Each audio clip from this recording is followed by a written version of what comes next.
guys, welcome back to my channel. Welcome to a brand new video. It's me Ashmita and you are watching Ashmita's Gallery. If you are watching my channel at very first time, then don't forget to like, share and subscribe. I think তোমরা আমার গলার আওয়াজ শুনে বুঝেই গেছো আমার কতটা শরীর খারাপ।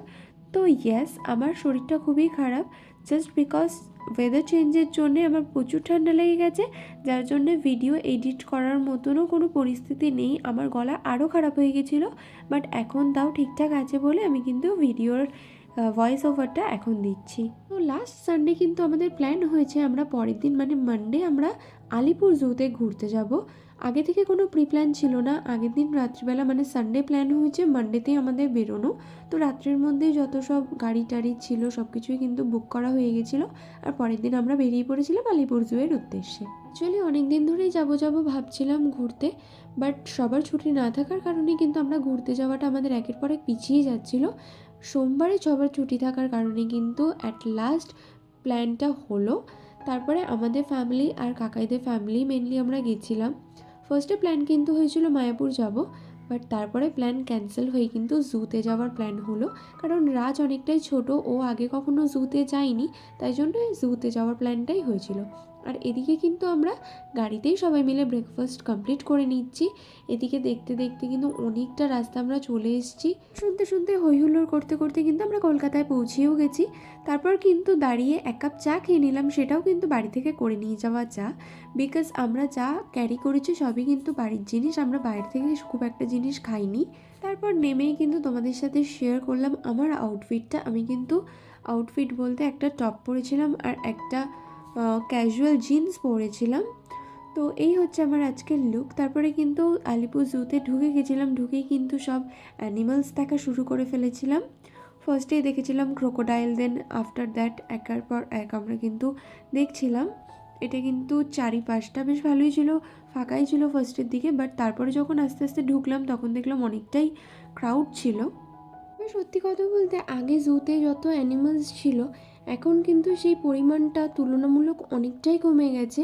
আমি আগেও অনেকবার দুবার মতো জুতে গিয়েছিলাম, তখন আরও স্পিসিস বেশি ছিল, আরও অ্যানিমালস বেশি ছিল, বাট এখন কিন্তু জুতে যাওয়া বলতে স্পেসিফিক কিছু কিছু অ্যানিমালস আছে, তাছাড়া যেরকম এপ, শিম্পাঞ্জি এসব কোনো কিছুই দেখতে পাইনি। ইদার আমাদের ফল্ট অথবা জিনিসটাই নেই। সবথেকে বড় ব্যাপার হচ্ছে এখন যে অ্যানিমালগুলো এন্ডেঞ্জার স্পিসিসের মধ্যে পড়ছে, যেরকম ধরো টাইগার, পান্ডা, জিরাফ, এগুলো তো সব এন্ডেঞ্জার স্পিসিসের মধ্যে পড়ছে। তো হয়তো আর কয়েক বছর পরে সেই জিনিসগুলোকে, সেই অ্যানিমালগুলোকে আর দেখাই যাবে না, বিলুপ্ত হয়ে যাবে। কিছুটা দোষ হয়তো আমাদেরও রয়েছে, হয়তো আমি তুমি আমরা করছি না, বাট আমাদের মতনই অনেকে আছে যারা কিন্তু টাইগার বা অন্যান্য অনেক অ্যানিমালসদেরকে আঘাত করে। তো সেই জিনিসগুলো কিন্তু আমাদের মাথায় রাখা উচিত যে সেই জিনিসগুলোকে আমরা আঘাত করলে আর 5টা বছর পরে কিন্তু আমরা সেই জিনিসগুলো আর দেখতে পাবো না। তারপরে জুয়ের মধ্যেই কিন্তু আইসক্রিম স্টল থেকে আমরা কিছু সবাই মিলে আইসক্রিম খেয়ে নিয়েছিলাম, বাট আমার মনে হলো বাইরে থেকে ভেতরে কিন্তু আইসক্রিমের প্রাইসটা অনেকটাই বেশি। Not only ice cream, less, Kurkure এগুলোর প্রাইসটাও কিন্তু 2-3 টাকা করে বেশি এমআরপির থেকে। তারপর আইসক্রিম খেয়ে কিন্তু আমরা আবার হাঁটতে লাগলাম অ্যানিমাল দেখবো বলে। অনেক অ্যানিমাল কিন্তু আমরা দেখেছি, বাট কিছু কিছু অ্যানিমাল ছিল না বলে আমরা দেখতে পাইনি, সেটা আমাদের ফল্ট না। তবে জানো তো ভেতরে না কিছু কিছু জায়গা আছে ফটো তোলার জন্য এত সুন্দর, জাস্ট লাইক এই জায়গাটা। মা কিন্তু অলরেডি ওখানে ফটো তুলতে শুরু করে দিয়েছে, এবারে কিন্তু আমি গিয়ে ফটো তুলবো। আর হ্যাঁ, তোমরা যদি এই ফটোগুলো দেখতে চাও দেন প্লিজ কিন্তু ইনস্টাগ্রামে গিয়ে আমাকে ফলো করে নিও, আমি লিঙ্কটা ডেসক্রিপশন বক্সে দিয়ে দেবো, প্লিজ চেক করে নিও। তারপর কিন্তু অ্যাট লাস্ট আমাদের ন্যাশনাল অ্যানিমাল টাইগারকে দেখতে পেলাম, সেটাও কিন্তু খুব একটা বড় ছিল না, বাচ্চাই ছিল, অনেকক্ষণ ধরে উঠছিল না। তারপরে বেশ অনেকক্ষণ পরে যাই হোক উঠে দাঁড়ালো আর সামনে দিয়ে হাঁটাহাঁটি করছিল, তখনই মেনলি ভিডিও ক্লিপটা করা হয়েছিল। তার মাঝখানে কিন্তু আমরা দাঁড়িয়ে একটু খাবার দাবার স্ন্যাক্স যেগুলো নিয়ে গেছিলাম সেগুলো কিন্তু খেয়ে নিয়েছিলাম। এদিকে দেখো, এটা আমার বোন, মানে আমার পাশে কিন্তু এটা আমার কাজিন সিস্টার, তারপরে আমার বোন ছিল। তারপরে এখানে বসে একটুখানি নেচারের হাওয়া খেয়ে দে, কিছু স্ন্যাক্স খেয়ে দে, তারপরে কিন্তু আবার আমরা হাঁটতে লেগে গেছিলাম।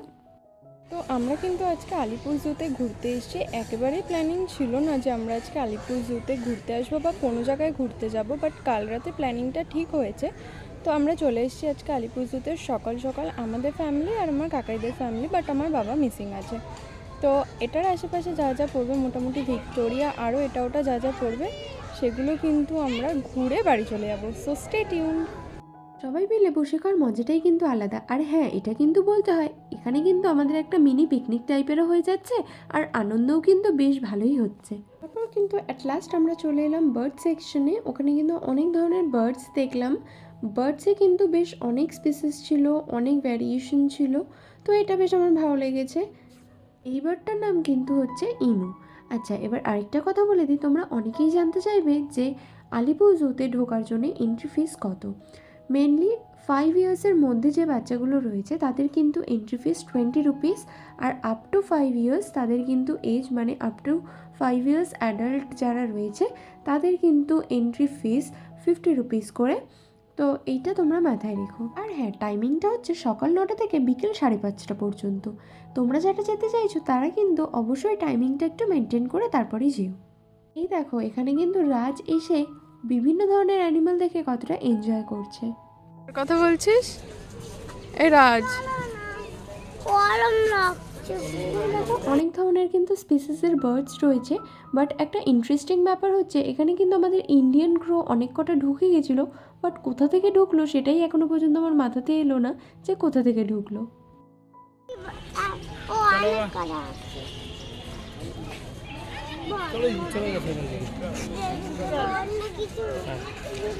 এখন ওদের গরম লাগছে। ওই যে কান নাচছে, দেখেছিস? বড় বড় কান, কত বড় বড় কান। কান্না পাচ্ছে, কান্না পাচ্ছে না, কান্না নাড়াচ্ছে। কি দেখছিস এখন? তুই কি দেখছিস? বলো তো। মানে এইদিকে দেখো, ক্লান্ত আমরা, আমাদের হাঁটতে হাঁটতে কিন্তু একদম পা ব্যথা হয়ে গেছে, তাই আমরা একটু রেস্ট নিচ্ছিলাম দাঁড়িয়ে দাঁড়িয়ে। তারপর দেখো, আমি তোমাদেরকে বলছিলাম না যে এখানে ফটো শ্যুটস করার মতো বা ভিডিও শ্যুটস করার মতো কিছু কিছু জায়গা আছে বেশ সুন্দর। তো তাই জন্যেই আমি একটুখানি ভিডিও করে নিচ্ছিলাম। আমার বেশ ভালোই লাগছিলো ভিডিও করতে, আর আমাকে কিন্তু হেল্প করছিল অবভিয়াসলি আমার মা। লাস্ট আমাদের কিন্তু আলিপুর জু ঘোরা পুরো কমপ্লিট হয়ে গেছিলো। তারপরে কিন্তু আমরা গাড়িতে করে চলে এসেছিলাম ভিক্টোরিয়া মেমোরিয়ালে। আর এখানে কিন্তু আমরা জাস্ট গার্ডেনের টিকিটটাই কেটেছিলাম।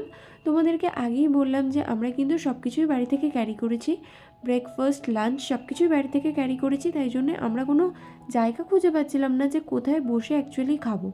আর এখানে একটা ডিম মা ভুল করে দিয়ে দিয়েছিলো, তারপরে কিন্তু এই কাক এরমভাবে ছেঁকে ধরেছিল আর ওখান থেকে যাচ্ছিল না। তাই আমরা আবার প্লেস চেঞ্জ করে অন্য জায়গায় এসে বসে সেখানে কিন্তু থালা ঠালা পেতে আমরা ভাত নিয়ে নিয়েছিলাম। যা যা লাঞ্চে ছিল সেটা হচ্ছে ডাল, ভাত, বেগুন ভাজা, আলু ভাজা আর ডিমের কারি। লাঞ্চ কমপ্লিট করার পরে কিন্তু আমরা ভিক্টোরিয়ার গার্ডেনের আশপাশটা ঘুরে নিয়েছিলাম। আমরা কিন্তু ভিক্টোরিয়ার ভেতরটা ভিজিট করতে পারবো না, কারণ আমরা জাস্ট গার্ডেনের টিকিটটাই কেটেছিলাম। তো ওই জন্যে আমরা কিন্তু আশপাশটা ঘুরে নিয়েছি। আর সত্যি কথা বলতে ভিক্টোরিয়ার ইভিনিংটা বেশ দারুণ ছিল, এনভায়রনমেন্টটাও খুব সুন্দর ছিল। তো আমার তো বেশ ভালো লেগেছে, জানি না কার কীরকম লাগে, সেটা সবার পার্সোনাল মতামত। আমার কিন্তু বেশ ভালো লেগেছে। আর এখানে আমি আর আমার মা আমরা ফটোশ্যুট করছিলাম অ্যাকচুয়ালি, তো ভাবলাম ভিডিও করে নিই। এখানে ফাইনালি অনেকক্ষণ পরে অ্যারাউন্ড 7টার দিকে কিন্তু আমরা বাড়ি পৌঁছেই গেছিলাম। তারপরে আমাদের একটা বার্থডের ইনভিটেশন ছিল, যদিও বা ইনভিটেশনটা কিন্তু সবার ছিল না। ইনভিটেশনটা ছিল আমার মায়ের বাবার ডোনার, মানে আমার বোনের, আমাদের চারজনেরই, মানে আমাদের ফ্যামিলিরই ইনভিটেশন ছিল বাবার একটা ফ্রেন্ডসের বাড়িতে। তো সেই জন্যই রেডি হচ্ছিলাম আর তাড়াতাড়ি করে মেকআপ করতে হচ্ছিলো, কারণ বাবা খুব তাড়া করছিল যে তাড়াতাড়ি যেতে হবে, তাড়াতাড়ি যেতে হবে, ওই জন্যে।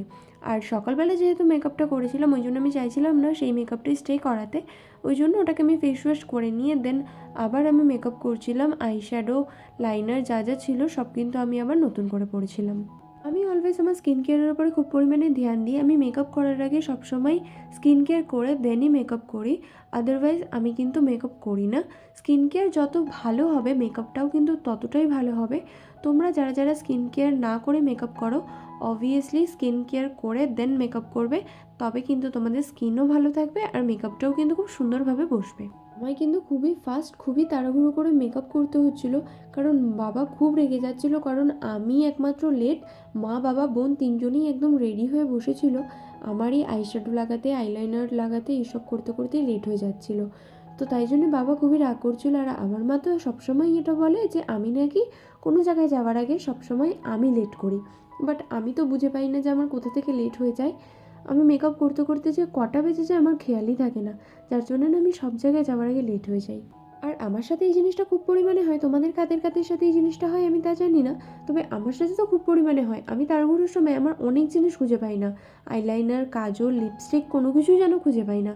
তাই জন্য আমার আরও না বেশি লেট হয়, আর আমি খুব পরিমাণে বকা খাই মায়ের কাছে বেসিক্যালি। জানো তো একটা কথা বলবো ভাবছিলাম, সেটা হচ্ছে কমিউনিটি পোস্টে আমি একটা পোস্ট করেছিলাম যে আমি 3টে স্পেসিফিক ডেতে একটা স্পেসিফিক টাইমে আমি আমার ভিডিওগুলো আপলোড করব, বাট সেই জিনিসটা না হয়ে উঠছে না। তোমরা এই ভিডিওটাও অনেক দিন পরে পেলে আমি জানি, এরপরে সরস্বতী পুজোর ভ্লগ আসবে।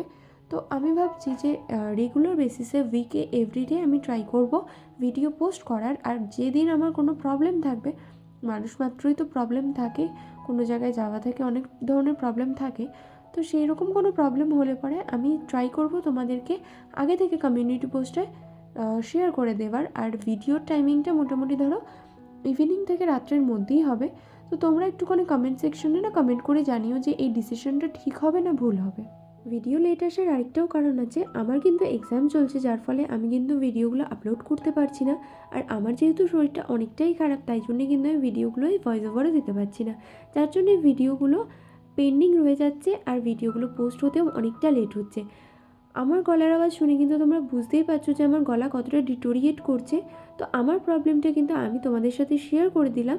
তো প্লিজ তোমরা আমার সাথে থেকো, পাশে থেকো। অবশ্যই ভিডিওটা ভালো লেগে থাকলে কিন্তু একটা সাবস্ক্রাইব করে দিও আর লাইক অবশ্যই করো। এদিকে দেখো আমার যেহেতু অনেকটাই লেট হচ্ছিল, মা কিন্তু এসে জিজ্ঞাসা করছিল যে আমার আর কতক্ষণ লাগবে। অ্যাকচুয়ালি আগের মেকআপটা যেহেতু আমি পুরোটাই রিমুভ করে ফেলেছিলাম, তো একটু তো টাইম লাগবেই। বাট আমি কিন্তু অতটাও ধীরজ নই যে 1-1.5 ঘন্টা টাইম লাগাই। আমি তাড়াতাড়ি করে ফেলেছিলাম, যেটুকুনি সাফিসিয়েন্ট টাইম লাগে সেটুকুনি তো লাগবেই বলো। তো এখানে আমার অলমোস্ট মেকআপ ডান। এবার জাস্ট ইয়াররিংটা পরবো আর ব্যাঙ্গলসগুলো পরলেই আমার হয়ে যাবে। আর যেহেতু ঠান্ডা আছে, একটা জ্যাকেটও ক্যারি করবো। আমাদের সাথে কিন্তু অনেক ধরনের নতুন নতুন ভিডিও শেয়ার করার রয়েছে, তো সেগুলো দেখতে গেলে কিন্তু অবশ্যই আমার চ্যানেলটাকে সাবস্ক্রাইব করে রাখতে হবে, আদারওয়াইজ তোমাদের কাছে কিন্তু আপডেট যাবে না। তো প্লিজ আমার চ্যানেলটাকে সাবস্ক্রাইব করে নিও, যাতে তাড়াতাড়ি তোমরা ভিডিওগুলোর আপডেট পেয়ে যাও আর নতুন নতুন ভিডিও তাড়াতাড়ি দেখতে পারো। তো এখানে কিন্তু ফাইনালি আমার পুরো লুকটা কমপ্লিট, পুরো মেকআপ কমপ্লিট। আমি কিন্তু আবার নতুন করে মেকআপ করেছিলাম। তো দেখো, দেখে জানিও কীরকম লাগছে।